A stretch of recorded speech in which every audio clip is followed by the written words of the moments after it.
જય શ્રી કૃષ્ણ મિત્રો, આ વિડીયોમાં સાંભળશું મહામાસની વદ પક્ષમાં આવતી સંકષ્ટ ચતુર્થી વ્રતની વિધિ, તેનું મહાત્મ્ય, આ દિવસે કરવાના કાર્યો, ઉપાયો અને કથા વાર્તા સાંભળશું. મિત્રો, મહામાસના વદ પક્ષમાં આવતી ચતુર્થીને દ્વિજપ્રિય ચતુર્થી કહે છે.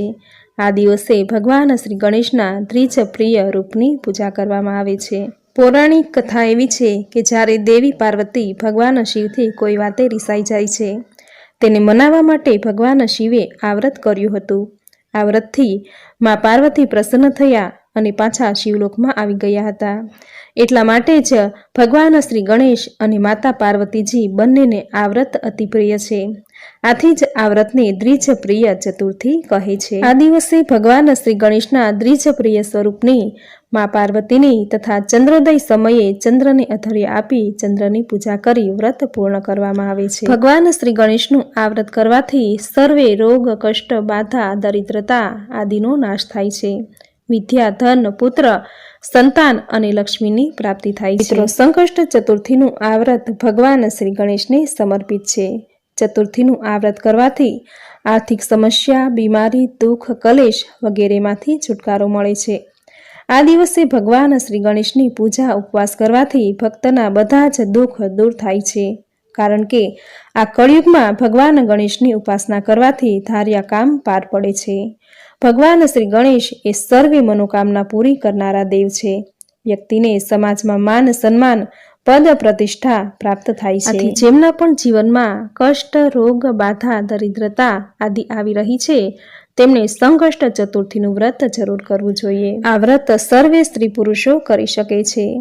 ભગવાન શ્રી ગણેશના વ્રત માટે આકરા વિધિ વિધાન કે જપની જરૂર નથી. દરેક માસની વદ પક્ષની ચતુર્થીએ આ વ્રત કરી શકાય છે. આ વ્રતમાં નકોડા ઉપવાસ કે એકટાણું, દાન, દક્ષિણા, બ્રહ્મભોજન જેવા કોઈ બંધન નથી. માત્ર મનની શુદ્ધતા અને સેવાભાવ, પવિત્રતા રાખી આ વ્રત કરવાનું હોય છે. વ્રત કરનારે સવારે સૂર્યોદય પહેલા ઉઠી જવું, નિત્ય કર્મ પતાવી નાહી ધોઈ સ્વચ્છ કપડાં પહેરી ઘરના દ્વારે આસોપાલવનું તોરણ બાંધવું, ઉમરો ધોઈ શુભ સ્વસ્તિક બનાવવું, ચોખા ચડાવી બંને બાજુ ઘીના દીવા કરવા. ત્યારબાદ ઘરના મંદિરમાં ભગવાન શ્રી ગણેશની પૂજા કરવી અથવા તો કોઈ પણ પવિત્ર જગ્યાએ લાકડાનો બાજોટ કે પાટલો ઢાળી તેના પર લાલ રંગનું કપડું પાથરી તેના પર ભગવાન શ્રી ગણેશની મૂર્તિ કે ફોટો મૂકવો. તેની આજુબાજુ રીતિ સિદ્ધિના સ્વરૂપ 2 સોપારી મૂકવા. ભગવાન શ્રી ગણેશની મૂર્તિ હોય તો પંચામૃત, શુદ્ધ જળ કે ગંગાજળથી સ્નાન કરાવવું. ફોટો કે શ્રી ગણેશ યંત્ર હોય તો પાણીના છાંટા નાખી પવિત્ર કરવું. ત્યારબાદ કંકુ, સિંદૂર, હળદર, લાલ ફૂલ અને ધરો ચડાવવા. ધૂપ દીપ પ્રગટાવી શુદ્ધ જળ, દૂધ, પંચામૃત, મોલી, ચંદન, અક્ષત, અબીલ, ગુલાલ, દુર્વા વગેરેથી પૂજા કરવી. ત્યારબાદ મા પાર્વતીની પૂજા કરવી. પૂજા દરમિયાન ઓમ ગણેશાય નમઃ અને ગૌરી દેવયે નમઃ આ મંત્રનો જપ કરવો. ભગવાન શ્રી ગણેશને લાડુ કે મોદક અતિ પ્રિય છે. આથી લાડુ કે મોદકનું નૈવેદ્ય ધરાવવું, ઋતુના ફળો ધરાવવા, આરતી કરવી, પ્રસાદ વહેંચવો. ત્યારબાદ સાંજે આ જ પ્રકારે ફરીથી પૂજા કરી ચંદ્રદેવના દર્શન કરવા. ચંદ્રને જળનું અધર્ય આપવું. આ વ્રત સર્વે મનોકામના પૂર્ણ કરતું હોવાથી વિદ્યા, ધન, પુત્ર પ્રાપ્તિ, સંતાન પ્રાપ્તિ, સર્વે નિવારણ, રોગ જે માટે વ્રતનો સંકલ્પ કર્યો હોય તે માટે ભગવાન શ્રી ગણેશ અને ચંદ્રદેવને પ્રાર્થના સ્તુતિ કરેલા કાર્યનો સંકલ્પ કરી 2 હાથે વંદન કરવા. 11 વખત ઓમ રીમ ગમ ગણપતયે નમઃ આ મંત્રનો જપ કરવો. નૈવેદ્ય ધરાવવું, આરતી કરવી અને આરતી કરતા પહેલા શ્રી ગણેશની માનસ પૂજા સ્તોત્ર વિઘ્નેશ્વરાય વરદાય સુરપ્રિયાય લંબોદરાય સકલાય જગદ્રીતાય નાગાનનાય શ્રુતિયજ્ઞ વિભૂષિતાય ગૌરી સુતાય ગણનાથ નમો નમસ્તે આ મંત્રનું મધુર કંઠે ગાન કરવું. આ દિવસે ગણપતિ અથર્વશીર્ષ સંકટનાશન ગણેશ સ્તોત્રનું પઠન કરવું. ઓમ ગમ ગણપતયે નમઃ મંત્રની યથાશક્તિ માળા કરવી. આમ શ્રદ્ધાપૂર્વક ભગવાન શ્રી ગણેશની પૂજા કરવાથી, મંત્ર સ્તુતિ કરવાથી અટકેલા કાર્યો પાર પડે છે. જીવનમાં આવનારા દરેક વિઘ્નો દૂર થાય છે. તો મિત્રો, આ હતું મહાસંકષ્ટ ચતુર્થી વ્રતનું મહાત્મ્ય, પૂજન વિધિ. હવે સાંભળશું મહાવદ સંકષ્ટ ચતુર્થી વ્રતની કથા. બોલો ભગવાન શ્રી ગણેશની જય. પૌષ માસની ગણેશ સંકષ્ટ ચતુર્થી વ્રતની કથા સાંભળ્યા પછી શૈનક આદિ મુનિઓ કહેવા લાગ્યા, હે સુતજી, હવે તમે મહામાસમાં આવતી ગણેશ સંકષ્ટ ચતુર્થી વિશે કહો. પાર્વતી માતાએ શ્રી ગણેશને પૂછ્યું, હે પુત્ર, મહા મહિનામાં કયા ગણેશનું પૂજન કરવું જોઈએ? તે દિવસે પૂજામાં કઈ વસ્તુઓનું નૈવેદ્ય મૂકવું જોઈએ? કેવા પ્રકારનું આહાર લેવું જોઈએ? તે વિશે વિસ્તારથી કહેવાની કૃપા કરો. શ્રી સુતજી બોલ્યા. શ્રી ગણેશજીએ ઉત્તર આપ્યો, હે માતાજી, મહામાસમાં આવતી ગણેશ સંકષ્ટી ચતુર્થીને વિકટ ગણેશ ચતુર્થી કહે છે. વિકટ એટલે ભયંકર. શ્રી ગણેશજીનું ધડ માનવીનું હતું, જ્યારે મસ્તક હાથીનું હતું, ત્યારે હાથીને વિકટ ગણીને આ નામ આપ્યું છે. ભાલચંદ્ર નામના શ્રી ગણેશનું પૂજન તે દિવસે કરવું જોઈએ. હે માતે, વિધિ વિધાન મુજબ પૂજન કરવું અને તલના 10 લાડુ બનાવવા, 5 લાડુ દેવને અર્પણ કરવા અને બાકી રહેલા 5 લાડુ બ્રાહ્મણને દાનમાં આપવા. આ સાથે બ્રાહ્મણનું શ્રદ્ધાપૂર્વક પૂજન કરવું અને તેમને યથાશક્તિ દક્ષિણા આપવી. હવે હું મહા મહિનાની ગણેશ સંકષ્ટી ચતુર્થીની કથા કહી સંભળાવું છું. સતયુગમાં હરિશ્ચંદ્ર નામના એક યશસ્વી રાજા થઈ ગયા. તેઓ ક્ષત્રિય હતા. ક્ષત્રિય ધર્મનું પાલન કરતા હતા. તેઓ ચતુર, સરળ સ્વભાવના, સત્યનિષ્ઠ હતા. હરિશ્ચંદ્ર રાજા વિદ્વાન બ્રાહ્મણોને હંમેશા સન્માન આપતા. તેથી તેના રાજ્યમાં અધર્મ નામની કોઈ વસ્તુ ન હતી. વળી તેના રાજ્યમાં કોઈ પણ ગરીબ, લૂલા, લંગડા, દુઃખી કે દરિદ્ર પણ ન હતા. બધા લોકો આધિ વ્યાધિ ઉપાધિ રહિત અને ચિરાયુ હતા. હરિશ્ચંદ્રના રાજ્યમાં ઋષિ શર્મા નામનો એક મહાતપસ્વી બ્રાહ્મણ રહેતો હતો. એક પુત્ર પ્રાપ્ત થયા પછી ઋષિ શર્માનો સ્વર્ગવાસ થયો. પછી પુત્રનું પાલન તેની માતા કરવા લાગી. અત્યંત ગરીબ સ્થિતિ હોવાથી વિધવા માતા પુત્રનું પાલન પોષણ ભિક્ષા માગીને કરવા લાગી. એ માતાએ પતિને આપેલા ઉપદેશને અનુસરીને મહા મહિનાની સંકષ્ટી ચતુર્થીનું વ્રત શ્રદ્ધાપૂર્વક કર્યું.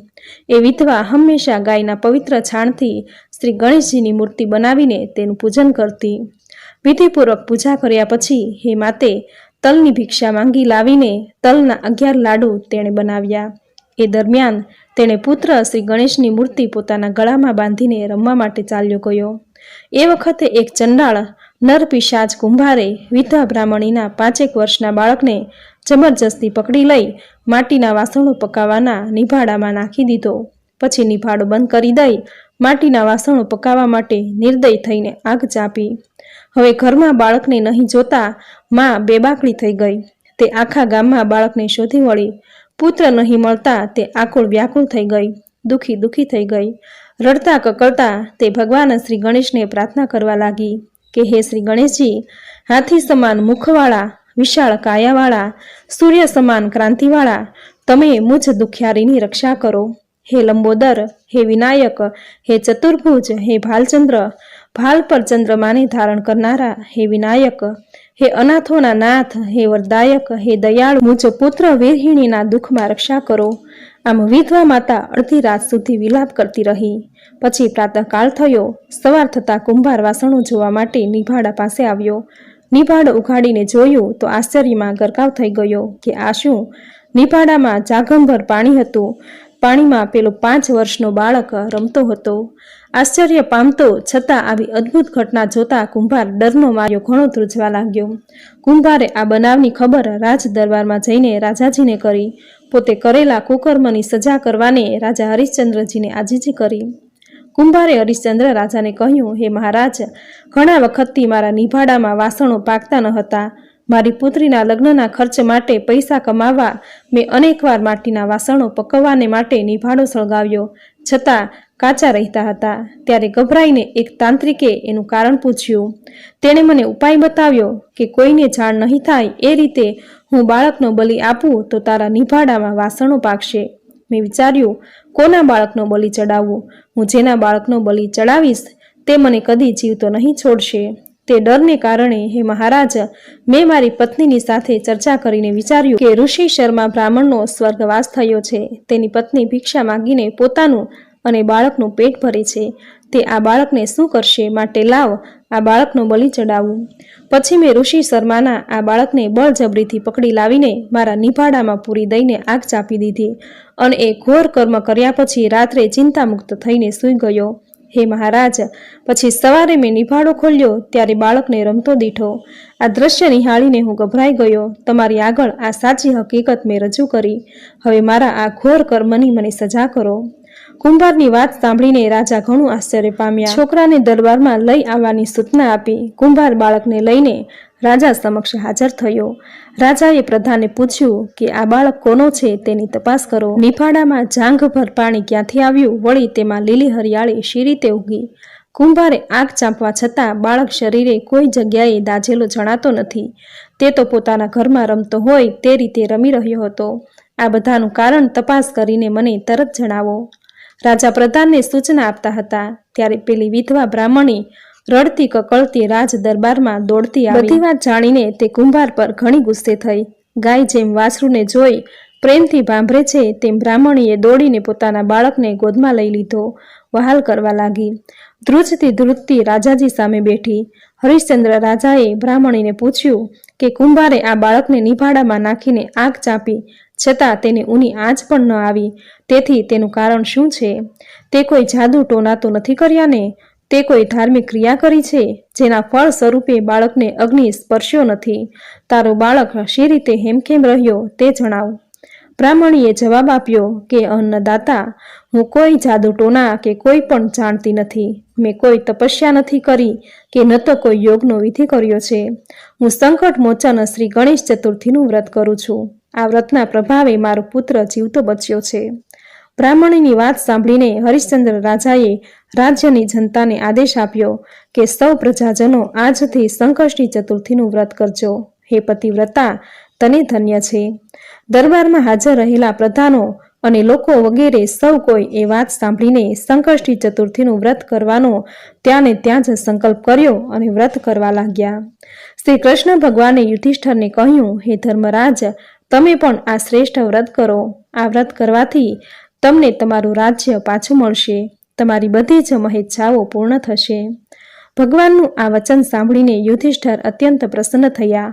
મહા મહિનાની કૃષ્ણ પક્ષની સંકષ્ટ ચતુર્થીનું વ્રત કર્યું અને નિર્વિઘ્ને સુખેથી રાજ કર્યું. ઇતિ શ્રી ગણેશ પુરાણે મહાવદ સંકષ્ટ ચતુર્થી વ્રત કથા સંપૂર્ણ. બોલો ભગવાન શ્રી ગણેશની. તો મિત્રો, આ હતી મહાવદ સંકષ્ટ ચતુર્થી વ્રતની વિધિ, તેનું મહાત્મ્ય અને કથા વાર્તા. ભગવાન શ્રી ગણેશ સંકટના હરનારા સંકટહર દેવ છે. તેનું સ્મરણ, પૂજા, આરાધના કરવાથી જીવનમાં દુઃખ, સંકટ કે કોઈ વિઘ્નો નથી આવતા. આમ સંકટ ચોથનું વ્રત પૂરી શ્રદ્ધાથી કરવાથી ભક્તિ, ધર્મ, અર્થ, કામ અને મોક્ષની સાથે ધન, સંપત્તિ, વૈભવ, સંતાન, સ્વાસ્થ્ય તથા દીર્ઘાયુષની પ્રાપ્તિ થાય છે. મોહ માયાના બંધનો અને સંકટમાંથી મુક્તિ મળે છે. ચતુર્થી તિથિ એ ભગવાન શ્રી ગણેશની પ્રિય તિથિ છે. ચતુર્થ એટલે જાગૃતિ, સ્વપ્ન અને સુષુપ્તિ. આ ત્રણેય અવસ્થામાં ઉત્પન્ન થઈને ચોથી અવસ્થા જે તુર્ય અવસ્થા છે તે પ્રાપ્ત કરવાથી માનવી પૂર્ણ અવસ્થાએ પહોંચી જાય છે. પોતાના આત્માનું પરમ સાધ્ય મેળવી શકે છે. આથી ચતુર્થીના દિવસે ભગવાન શ્રી ગણેશની પૂજા, વ્રત, ઉપવાસ, મંત્ર સ્તુતિ કરવાથી મનુષ્યના તમામ મનોરથ સિદ્ધ થાય છે. તો મિત્રો, આ હતી મહાસંકષ્ટ વ્રતની વિધિ, તેનું મહાત્મ્ય અને કથા વાર્તા, જે તમે પૂર્ણ શ્રદ્ધાથી સાંભળી, જે સાંભળવી તમને જરૂર ગમી હશે. તો વિડીયોને લાઇક કરી કોમેન્ટમાં જય શ્રી ગણેશ જરૂર લખજો. ચેનલ પર નવા છો તો ચેનલ સબસ્ક્રાઈબ કરી બાજુમાં બેલ આઇકન પ્રેસ કરી દેજો, જેથી આપણે આવનાર દરેક નવા વિડીયોની નોટિફિકેશન આપને મળતી રહે. તો ફરી મળીશું આવી જ નવી ધાર્મિક માહિતી, નવી ધાર્મિક કથા સાથે. ત્યાં સુધી આપ સૌને મારા જય શ્રી કૃષ્ણ.